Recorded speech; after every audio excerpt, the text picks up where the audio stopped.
Have you ever noticed that weird, subtle pull to one side when you are just trying to walk down the hallway? Or maybe it is that split second of hesitation right after you stand up from the couch, where your body has to take a moment to figure out exactly which way is straight ahead before your feet can even move. Most people assume this is a leg problem. They think their muscles are getting weaker, or maybe they just chalk it up to getting older. But what if I told you that the quiet drifting, the sudden reaching for walls, and that frustrating lack of stability actually have nothing to do with your legs at all? What if the real culprit is something happening inside your neck right now, at this very moment, that no one has ever bothered to explain to you? I see this cycle play out all the time with so many folks. You start noticing a little wobble in your step. You find yourself touching the kitchen counter or holding onto the back of a chair just to feel secure. Naturally, you bring it up at your next doctor's appointment, only to hear the exact same generic advice every single time. They tell you to watch your step, make sure you hold on to the handrail, or they shrug it off as just a normal part of aging. So you go home. You try a few basic leg raises or calf stretches, and absolutely nothing changes. The drifting keeps happening, the hesitation gets worse, and eventually you just accept it as your new normal. But I am standing here today to tell you that losing your stability is not an inevitable part of getting older. Today, we are going to break down exactly what is happening inside your body using plain, simple English, and then we are going to walk through 8 specific exercises designed to target the real root cause of the problem.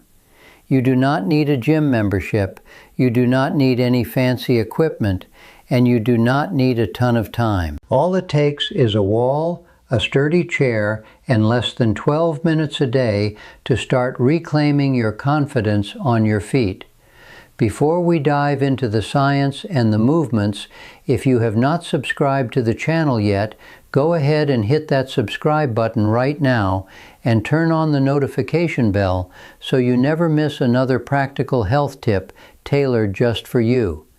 And as we go through this, if you find this information valuable and you are ready to take control of your balance, type a 1 in the comments below. If not, type a 0 to let me know how I can make this content even better for you. Let us talk about what is truly going on beneath the surface, because the truth is something most people never get to hear in a standard clinic visit. When you begin to drift or wobble while walking, the breakdown is almost never a reflection of how strong your legs are. Right at the very base of your skull sits an incredible, highly specialized structure called the cerebellum. Think of the cerebellum as your brain's central command center for balance and coordination. Every single second that you are upright and moving, this command center is working overtime, receiving a constant stream of lightning-fast signals from your muscles, your joints, your inner ear, and your eyes.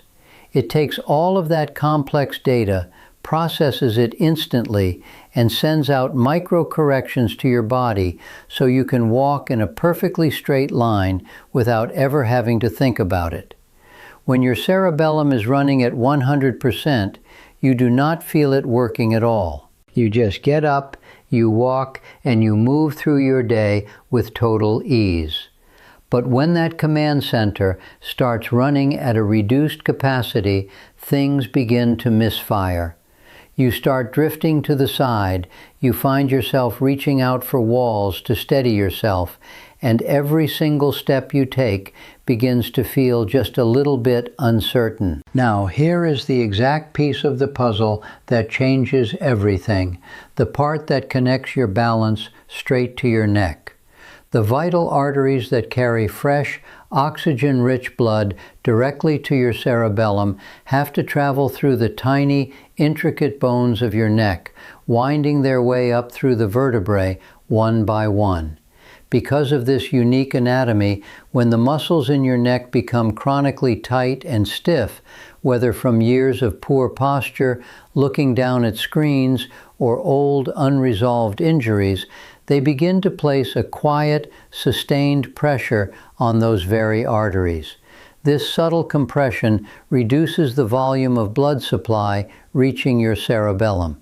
It is not a dramatic block that causes a sudden emergency, but rather a slow, quiet restriction that happens over months and years.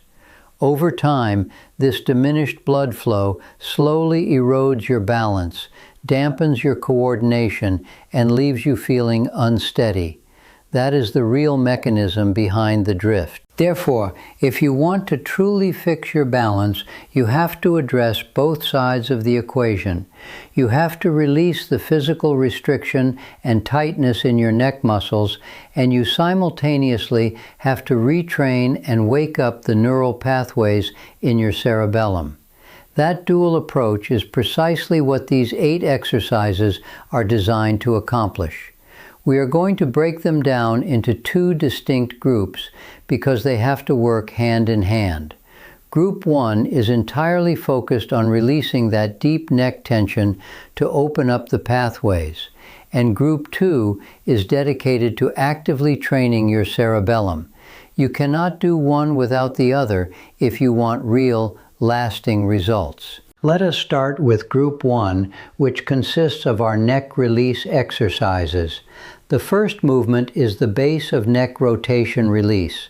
The reason this matters so much is that the junction where your lower neck meets your upper back is one of the primary zones where chronic stiffness accumulates.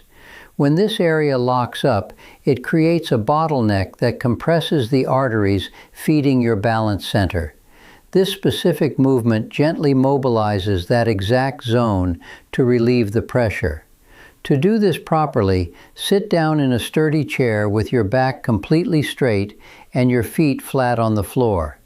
Gently drop your chin just a little bit toward your chest to lengthen the back of your neck.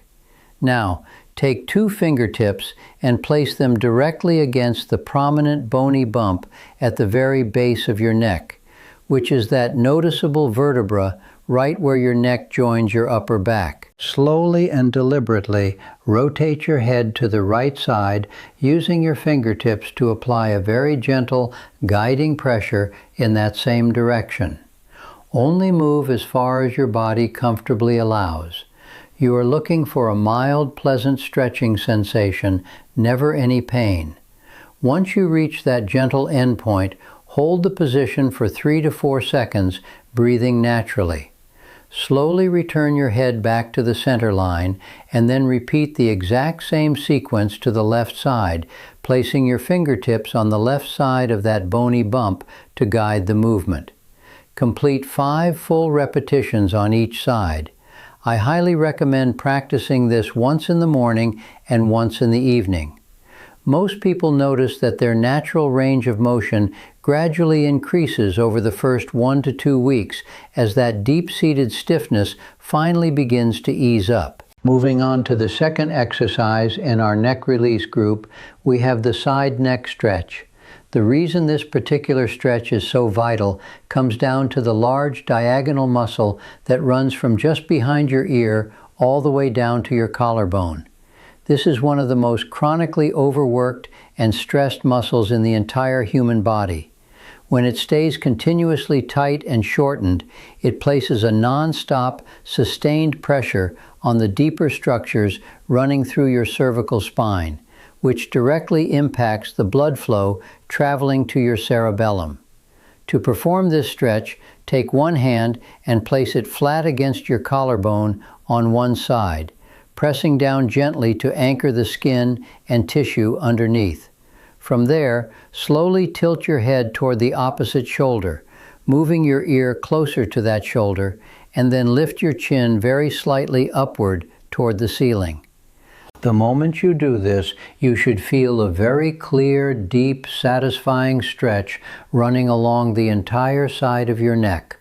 Hold this position for 20 to 30 seconds, making sure to take slow, steady breaths. Do not pull with your other hand, and do not try to force your neck further than it wants to go. Just let the natural weight of your head and the passage of time do the work for you. Gently return your head to the center position and then repeat the process on the opposite side, anchoring the other collarbone and tilting away. Aim for 2 repetitions on each side per session to thoroughly melt that lateral tension away. The third and final movement in our neck release group is the neck self-massage. While stretching is fantastic for lengthening muscle fibers, massage is essential for releasing the deeper, stubborn tissue tension and fascial restrictions that build up over years of daily life. This is the kind of deep, dense tightness that rarely responds to stretching alone, the exact kind that quietly narrows the space around those critical cervical arteries. To do this, use the pads of the fingertips of both of your hands, placing them at the very base of your skull where your neck meets your head. Begin applying firm, controlled, circular pressure as you slowly work your way down both sides of your neck, moving toward the base of your shoulders. Spend about 60 to 90 seconds working on each side of your neck. As you move your fingers, actively look for areas that feel noticeably tighter, harder, or more tender than the surrounding tissue. When you find one of those tight knots, spend a little extra time on that specific spot.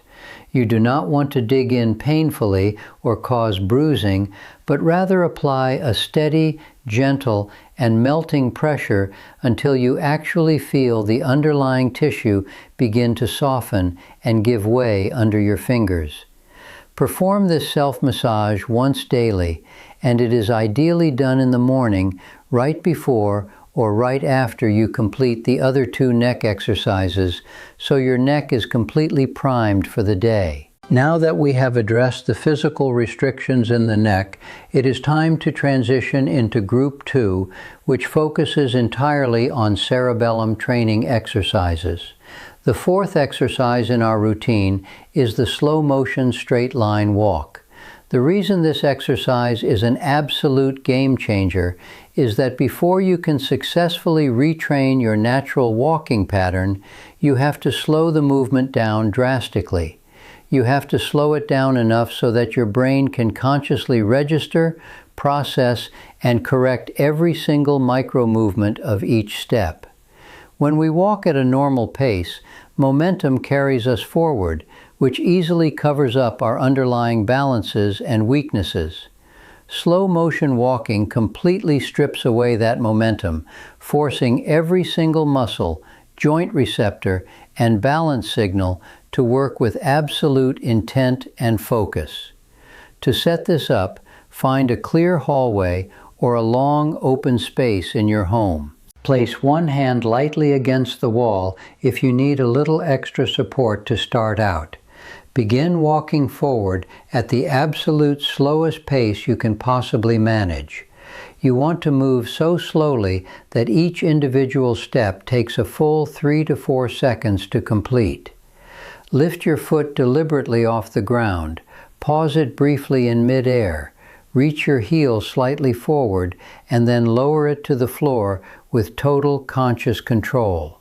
Feel your weight shift smoothly from your heel, through the arch, and onto the front of your foot before you even think about taking the next step.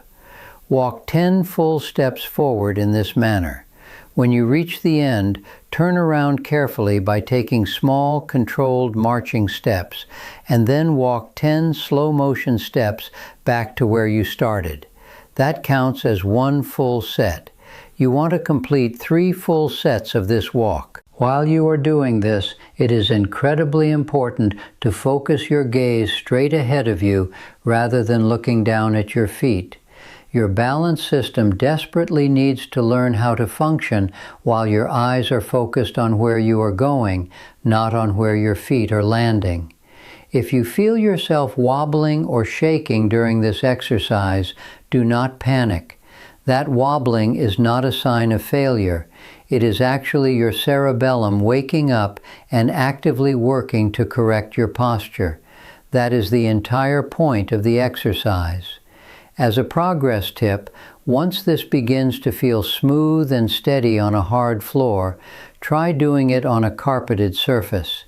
That slight change in the texture and firmness of the ground forces your nervous system to adapt and generalize the balance pattern, which is exactly what you need for real-world safety when walking outside. The fifth exercise is the tandem heel-to-toe walk. This movement matters immensely because it directly simulates the exact types of walking situations that cause the vast majority of trips and falls in everyday life. Things like navigating narrow hallways, stepping carefully around pieces of furniture, or moving through tight spaces. It trains what medical professionals call dynamic balance, which is your ability to maintain stability while your body is actively in motion, rather than just standing still. To perform this, stand at one end of your clear hallway with one hand positioned lightly against the wall for safety. Place your right foot directly in front of your left foot so that the heel of your right foot nearly touches the very front of the toes on your left foot.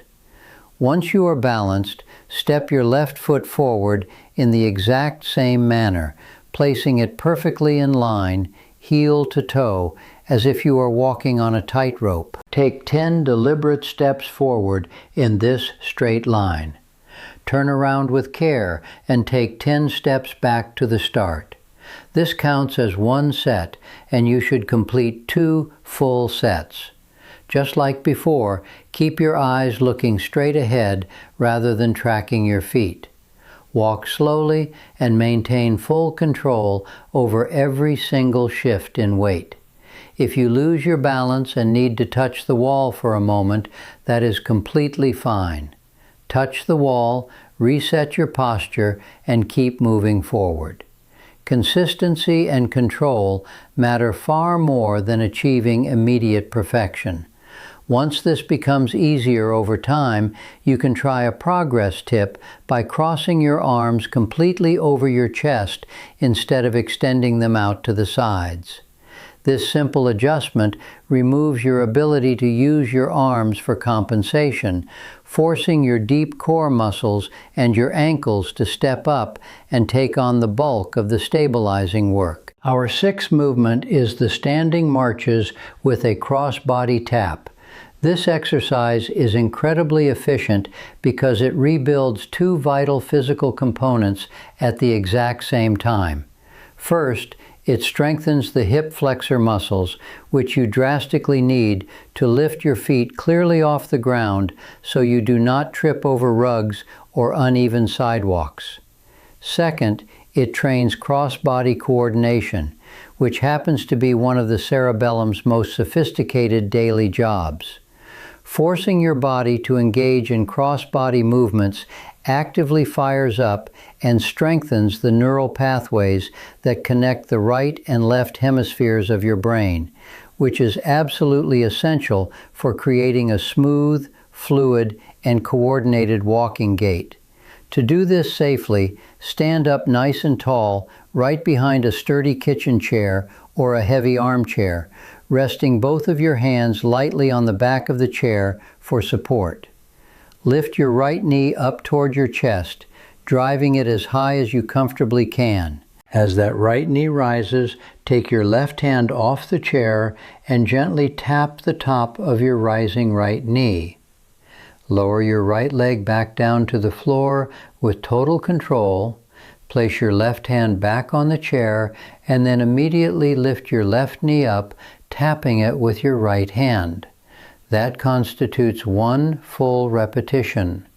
Work your way through 10 repetitions on each side, giving you a total of 20 marches. Move through this sequence slowly and with deliberate timing. You want your tapping hand and your rising knee to meet at the exact same split second in space. That precise synchronization is exactly what challenges and trains the cerebellum. For a progress tip down the road, Once this movement feels stable, try doing it without holding onto the chair at all, keeping your arms extended out to your sides for balance. Eventually, as you become highly advanced, you can try doing 2 or 3 repetitions with your eyes completely closed to dramatically deepen the neurological challenge and force your brain to rely entirely on internal balance signals. The 7th exercise is the fixed point turn. The reason this particular movement is so incredibly critical is that experiencing dizziness, lightheadedness, or a sense of disorientation during turning movements is one of the single most common triggers for serious falls, especially for individuals after the age of 70. Think about those moments when you pivot quickly in the kitchen to grab something from the fridge, turn around to look behind you when someone calls your name, or get out of bed and immediately change direction. This exercise trains that exact real-world skill by forcing your visual system and your inner ear's vestibular system to coordinate seamlessly while your body is rotating. That coordination is precisely the job that the cerebellum struggles with the most when its blood supply has been compromised by tight neck muscles. To practice this safely, stand facing a wall with a sturdy chair or a reliable countertop right next to you within arm's reach. Choose a specific, clear, fixed point on the wall right at eye level, such as a light switch, a small picture frame, or even a tiny mark on the wall. Lock your eyes onto that point and do not let your gaze drift. Now, take 3 slow, deliberate steps and execute a complete 360-degree turn in a circle. As your body rotates, you must keep your eyes locked onto that fixed point for as long as physically possible until your head can no longer turn any further. The absolute moment your head comes back around and completes the turn, find that exact same visual point again immediately. Perform 5 full turns in one direction per session and then switch to the other direction. Start out incredibly slowly. As this action becomes significantly easier over the following weeks, you can gradually increase the speed of your turn. Remember to focus on keeping your eyes open during this entire exercise. The entire neurological benefit of this movement comes from the active, real-time coordination between what your eyes are seeing and what your inner ear is feeling during the rotation. Always stay right next to your wall or counter, especially during your first week of trying this out. Our 8th and final movement in the cerebellum group is the multi-direction weight shifts. This matters tremendously because the vast majority of accidental falls do not actually happen when you are walking perfectly straight forward. They happen when you unexpectedly have to reach sideways to grab something, when you turn your torso slightly to avoid an obstacle, or when your weight shifts in an unanticipated direction and you have to recover.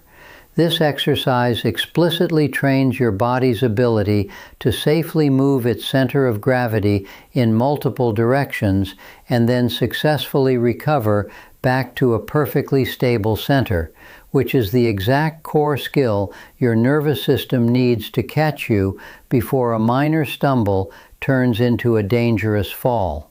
To perform this, stand directly behind your sturdy chair with both of your hands resting lightly on the back support. Keep your feet set about hip-width apart, your spine long, and your back straight. Very slowly shift your entire body weight over to your right foot, lifting your left foot just about 1 inch completely off the floor. Hold that single leg position for 3 seconds and